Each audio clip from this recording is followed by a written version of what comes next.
Welcome to the deep dive. So today we're kicking off by exploring this idea, something we call the air fryer effect. The air fryer effect, right? Yeah, it's basically our term for any product or maybe a service or technology that once you really get used to it, once it's part of your life, it just makes everything that came before feel incredibly slow or inefficient or, well, frankly, kind of medieval. It's that innovation that just creates irreversible convenience, doesn't it? Like that air fryer itself, Once you get that speed and that specific result, there's just no going back. It doesn't make sense anymore, emotionally or logically. These things, they don't just upgrade a task. They sort of become fundamental. They reorganize how you live. Exactly. And today, obviously, we're not really talking about making dinner faster. No. We're talking about what might be the ultimate air fryer of the mind. Right. That little, sleek, glowing rectangle, usually in your pocket, sometimes on the desk next to you. But it somehow ends up dictating so much. Your attention, your schedule, your social interactions. We're talking, of course, about the smartphone. Yeah, and you could argue it's maybe the defining love-hate relationship of our century, right? I mean, just think about your own behavior, how you interact with it. Oh, totally. You probably check it before you even brush your teeth in the morning. Guilty. It might sleep closer to your bed than your wallet or your keys. So? And it's likely the very first thing your hand just automatically reaches for when you wake up, maybe even before your eyes are fully open. It's almost instinctual now, isn't it? It is. So, our mission for this deep dive is to really unpack the smartphone effect. We want to understand exactly how this pocket-sized thing didn't just add features, but actually fundamentally rewired global communication, how it dramatically reshaped economies, especially by kind of collapsing those old infrastructure gaps, and ultimately how it altered our behavior, turning us all into what some analysts are now calling phonosapiens. Phonosapiens. That's quite a term. Okay, let's dive in. Where should we start? Maybe with the revolution of access, how it all began. Sounds good. Let's rewind a bit to the very early days of mobile tech. I remember growing up in Zimbabwe, there was literally one person on our entire street who had a mobile phone. Just one. Yeah, just one. And it was exactly what you'd picture one of those classic brick phones, huge thing, often clipped onto his belt. Right. And it had this massive black antenna sticking out, looked like a tiny radio mast on his briefcase. That antenna was almost a status symbol in itself, wasn't it? More than just functional. Oh, absolutely. Well, total status symbol. Yeah. Instantly, this guy was like the richest, most connected person around. He was our neighborhood's Elon Musk, basically. Right. It's just people could reach him when he wasn't physically in his house or his office. That was mind-blowing back then. And that initial phase where mobile tech really equaled status, luxury, that was necessary maybe, but it changed pretty quickly, didn't it? Yeah, it did. And that shift is so important because, for many parts of the world, especially across Africa, Southeast Asia, the arrival of mobile phones and then later smartphones, it wasn't this slow, gradual 30-year upgrade. No, it was more like flicking a switch. Yeah. An overnight revolution. You have to think about the old way. Yeah. Fixed line phones. The infrastructure needed. Yeah. You're talking thousands, maybe millions of miles of copper cable, digging up roads, putting up poles, building these big central exchanges. It's a massive undertaking. And if you're a developing nation, maybe with huge distances to cover and not a lot of capital. Exactly. That investment is often it's prohibitive. The sheer cost of running copper wires across, say, the vastness of Africa or connecting thousands of remote Indonesian islands, it just didn't stack up economically. Right. So what happened was, instead of going through that whole century-long process of building fixed-line infrastructure, They just skipped it. they skipped it entirely, jumped straight to wireless networks, and then eventually smartphones. And that's the whole idea of leapfrogging, isn't it? Yes, exactly. Economists call it leapfrogging. It's where developing economies bypass older, more expensive, less efficient technologies and just adopt the cutting-edge stuff right away. Makes sense. And it massively accelerated modernization for huge numbers of people. Why? Because it was basically evolution by convenience. Why spend billions digging trenches for copper when you can put up a cell tower for a fraction of the cost and cover a much wider area instantly? Before we fully jump into the smartphone era, though, we probably need to give a nod to the device that really made mobile go global first. The Nokia. Ah, yes, the Nokia. Everyone seems to have a story about the legendary Nokia 3310. Oh, yeah. Indestructible. Practically solid thing. And the battery life, I mean, devices today can't even come close. Yeah. It wasn't just a phone. It felt like a cultural artifact or something, playing Snake on it. Peak rebellion for some kids back then, right? Playing Snake under the desk. Totally. But it did show, didn't it, that mobility itself, even just for basic calls and those awkward T9 text, that was becoming essential. But the real game changer, the genius of the smartphone era that followed, was really about accessibility, getting it into everyone's hands. I can definitely speak to that. When the modern smartphone thing really kicked off, my first one, it absolutely wasn't some fancy flagship phone. No. No way. It was, I think it was about $100, a techno phone, made by this huge Chinese company, Transsion, that most people in the West haven't even heard of, but they're massive in Africa and Asia. Right, Techno, Infinix. Yeah. They dominate those markets. Exactly. And yeah, the camera was terrible. The screen protector was probably cracked half the time. But the crucial thing was it was mine. And it connected me to the full internet, the global internet. Meanwhile, you know, a new iPhone back then was easily over $1,000. Yeah. For millions, billions of people in emerging markets, that choice wasn't just about features. It was like, okay, basic needs, food, rent, or an Apple device. Oxygen or Apple, essentially. Pretty much. So obviously most people chose connectivity they could actually afford. And that is the real profound genius behind the smartphone story, I think. Why it went global so fast. It's not primarily this Silicon Valley luxury narrative. No. It's about fundamental access, affordability, which companies like Transsion delivered. You know, The Economist wrote about this back in 2015. They had this great essay called it Planet of the Phones. I remember that. And they nailed it. They called the smartphone ubiquitous, addictive, and transformative, just everywhere. Didn't they say it was the fastest selling gadget in history? They did, and the numbers back it up. Yeah. It just blew past previous tech rollouts, eventually outselling personal computers 4-1. 4-1. That's incredible. That stat alone just tells you about the seismic shift in, well, in what humanity prioritized for computing and connection.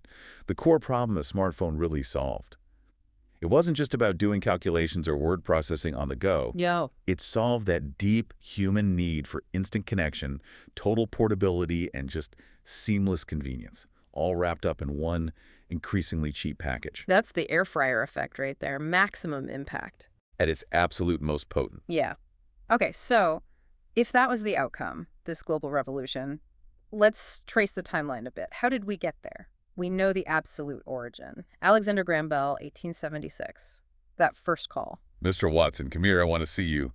Sets the whole thing off. Right, but the idea of combining communication and data in one device, what we now call a smartphone, people were tinkering with that much earlier than the iPhone, weren't they? Oh, absolutely. There were precursors. Like that forgotten ancestor. Yeah. The IBM Simon from 1993. The Simon Personal Communicator, yes. Yeah. Often gets overlooked, but you're right. It basically tried to combine a phone, a pager, a calculator, even a PDA with a kind of primitive touchscreen. So technically the first smartphone? You could make that argument technically, but it failed massively. Why? Too early? Way too early. It was huge, like a brick. Right. The battery life was abysmal, maybe an hour if you were lucky. Wow. And it cost, what, nearly $1,100 back then? Which, you know, adjust for inflation, that's a fortune. So the failure wasn't really the core idea. It was timing, terrible battery tech, the wireless networks just weren't there yet, the cost was insane, and honestly, the user experience was clunky. It kind of proves that market lesson, doesn't it? That almost every truly game-changing idea probably starts out looking like an expensive joke because the world just isn't ready. Exactly. The ecosystem isn't there to support it. So fast forward then to the early 2000s. Before the iPhone crashed the party, the market was really dominated by two giants, right? And they were focused on optimization. Optimization, exactly. On one side, you had BlackBerry. Remember those? Oh, yeah. The Crackberry, that physical keyboard. That incredibly satisfying tactile keyboard. It was the absolute badge of corporate power, wasn't it? Known for security, great email. Definitely. And on the other side... Nokia. Just ruling the mass market. Oh, sheer volume, durability people trusted, phones at every price point. Aggressive global strategy. Okay, but you said their focus was optimization. What was the crucial insight they missed? What separates them, the kind of historical footnotes now, from Apple, the winner? I think the fundamental mistake they both made, in different ways, was optimizing what already existed, instead of reframing what a mobile device could be. Let's dig into that a bit, because honestly, that BlackBerry keyboard was genuinely better for typing long emails. You felt that click, you knew you hit the key, it was fast. That's a really strong counter-argument, and it's the one BlackBerry loyalists clung to right until the very end. You're right, they optimized for speed of input within the existing way of doing things. Yeah. But Apple came along and just reframed the entire question. They figured out maybe the consumer didn't really want a faster way to type emails above all else. What did they want then? Maybe they wanted a faster, more pleasurable, more intuitive way to interact with the whole world of information and entertainment. They wanted a better experience. Right. Not just a better tool for one specific task. Exactly. Which brings us neatly to January 2007. Steve Jobs, the turtleneck, walks out on stage. Holds up that shiny black rectangle. And makes that incredibly bold claim, this will change everything. And you know what? For once, the hype wasn't overblown. It really wasn't hyperbole, was it? It was a sensory revolution as much as a technical one. The iPhone effectively killed the physical keyboard for most mobile use. Huh? It invited the fingertip. Yeah. It didn't just put in a new kind of screen. It fundamentally changed how we perceived glass. Suddenly, glass could feel kinetic, fluid, almost magical to interact with. The QWERTY keyboard, the stylus, even the mouse, they all suddenly felt clunky, obsolete in that mobile context. It sounds like a perfect example of behavioral economics in action. You know, thinkers like Rory Sutherland talk about this, how people often aren't asking for incremental improvements to the existing thing. They're craving a psychological shift in value, even if they can't articulate it. Precisely. The iPhone delivered that. It made the interface feel seamless, intuitive. It prioritized that sort of sensory pleasure over maybe pure, measurable physical productivity on a keyboard. And Apple understood that perceived ease, that frictionless feeling, is often way more valuable to people than marginal gains in actual efficiency. Absolutely. You might technically type a bit faster on the BlackBerry, maybe. Maybe. But the sheer delight, the accessibility of swiping, pinching, tapping on that glass screen, it just completely changed the perceived value of the device, made it instantly desirable, addictive even. And this huge strategic shift in product design, this focus on experience, it was immediately followed by an equally massive, world-changing strategic decision on the manufacturing side, right? Yes. To get the scale they needed, the speed to market, Apple made that defining choice: outsource almost all production to China. Okay, and this is where we get into what Patrick McGee calls the Faustian bargain in his book, Apple and China. Exactly. It's a fascinating analysis. On one hand, Apple got what it desperately needed: incredible speed and massive unprecedented scale.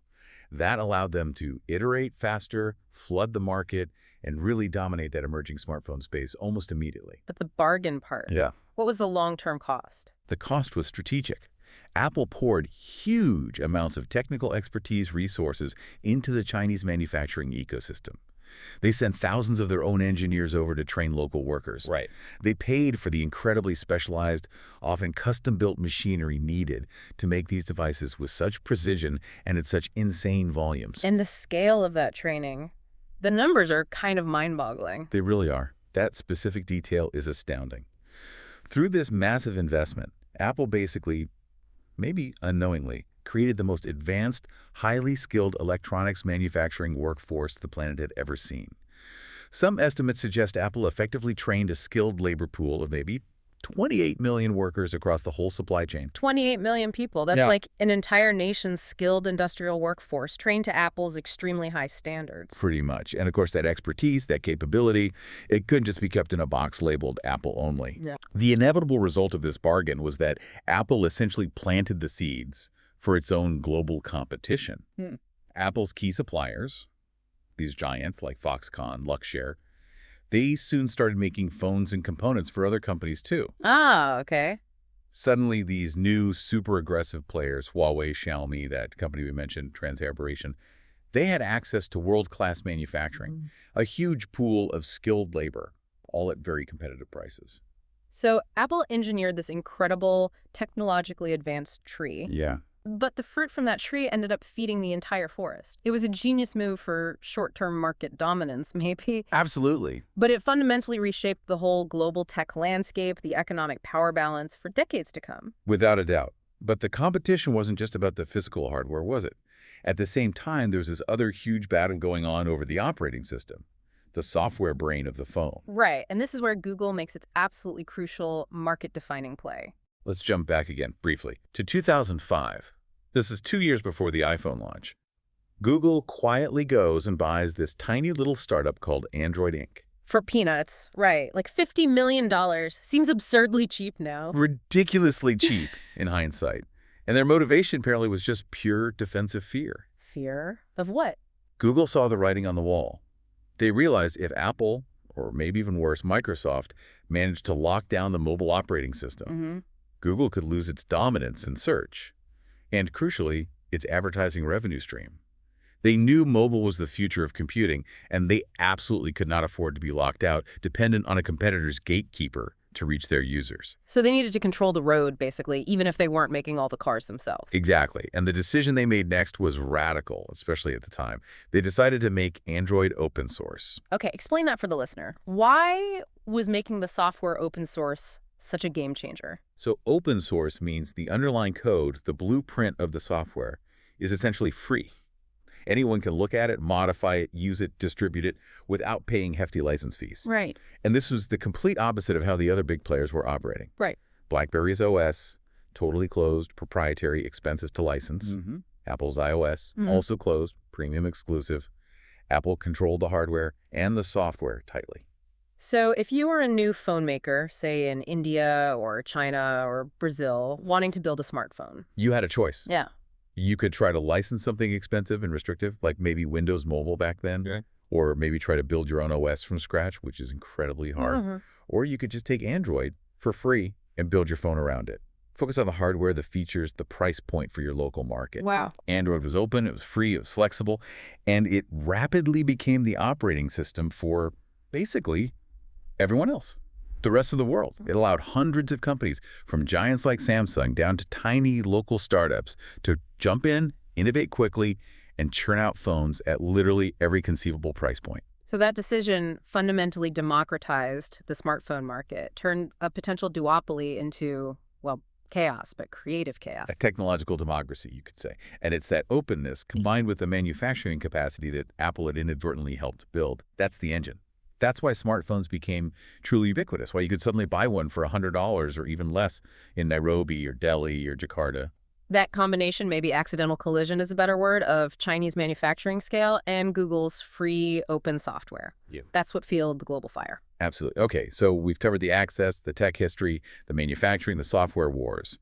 Now let's pivot to maybe the most fascinating part, the psychology. Yeah, why is this thing so compelling? Why does just tapping on a flat piece of glass feel so satisfying? It really boils down to this idea of frictionless satisfaction, doesn't it? Explain that. Okay, so think about our brains. They're basically wired over millennia to conserve energy. Anything that feels like effort, resistance, friction. The brain kind of interprets that as pain, or at least cost. Right, makes sense. Conversely, things that are immediate, fast, easy, seamless. The brain registers that as pleasure or reward.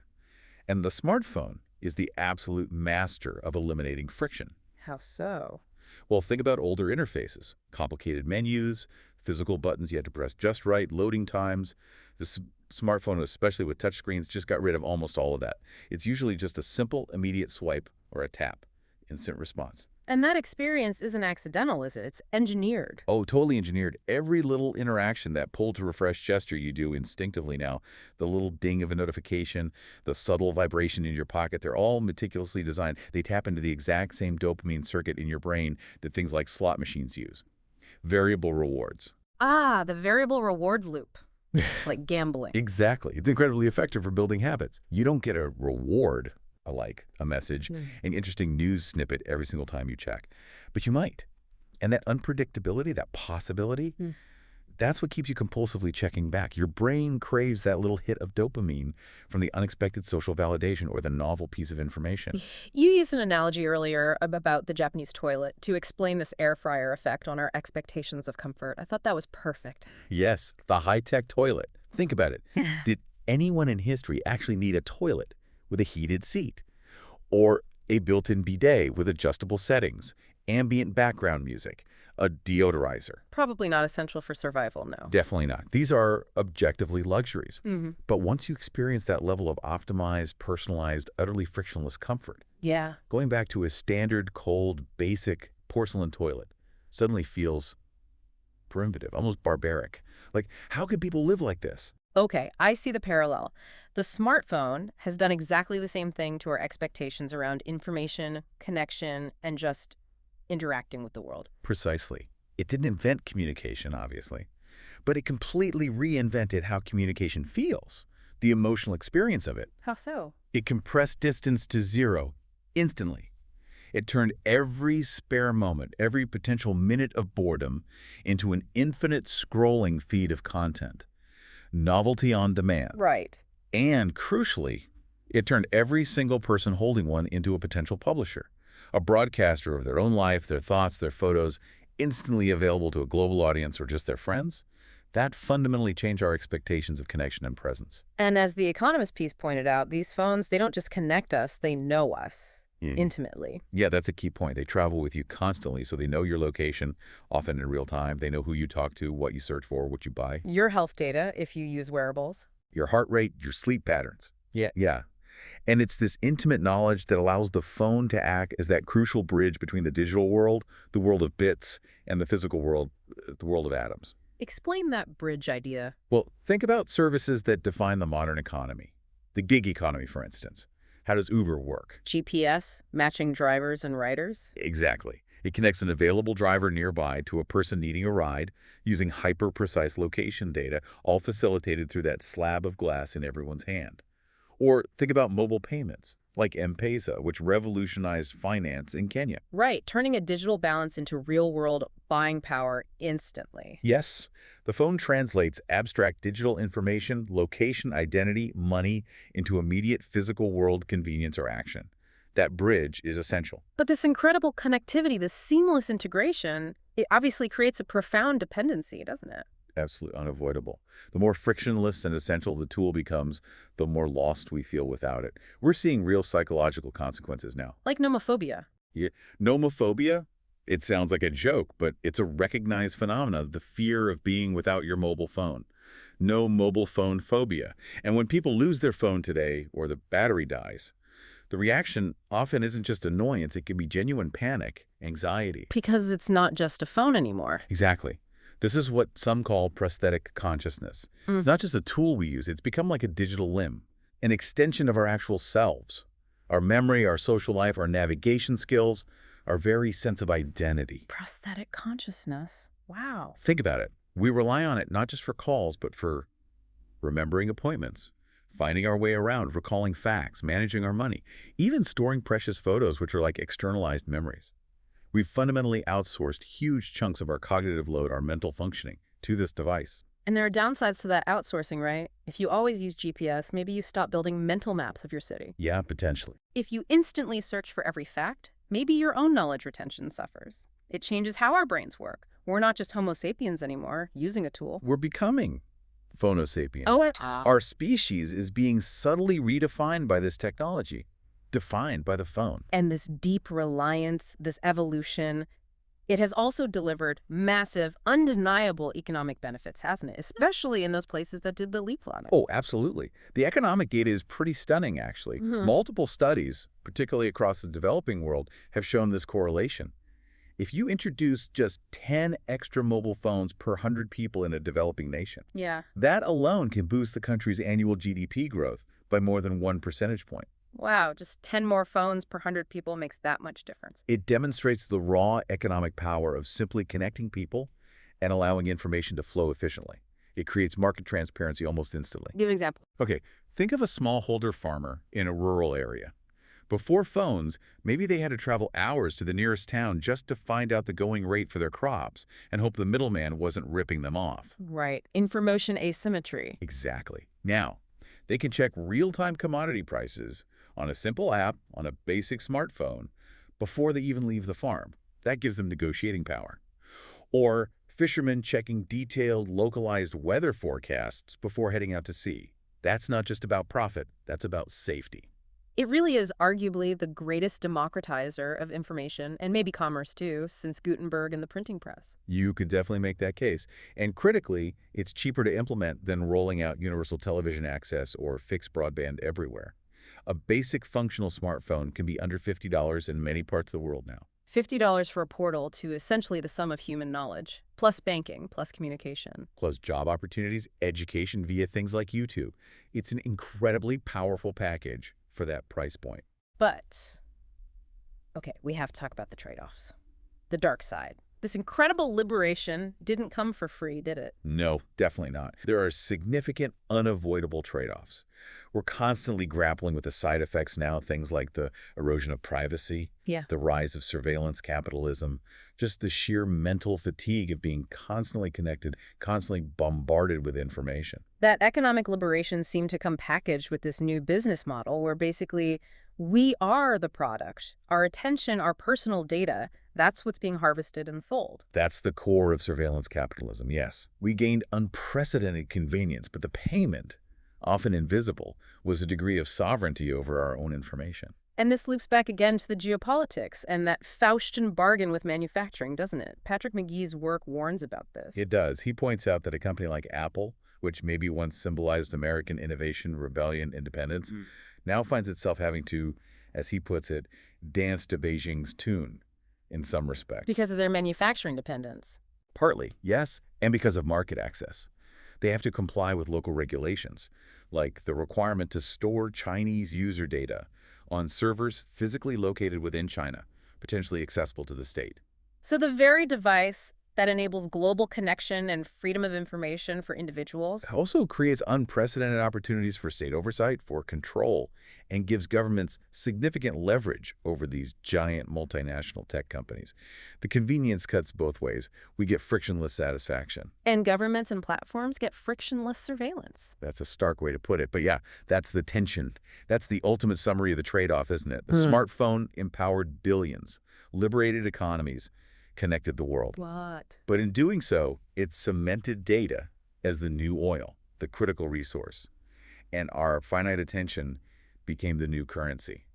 We traded some privacy and maybe some cognitive independence for hyperconnection and convenience.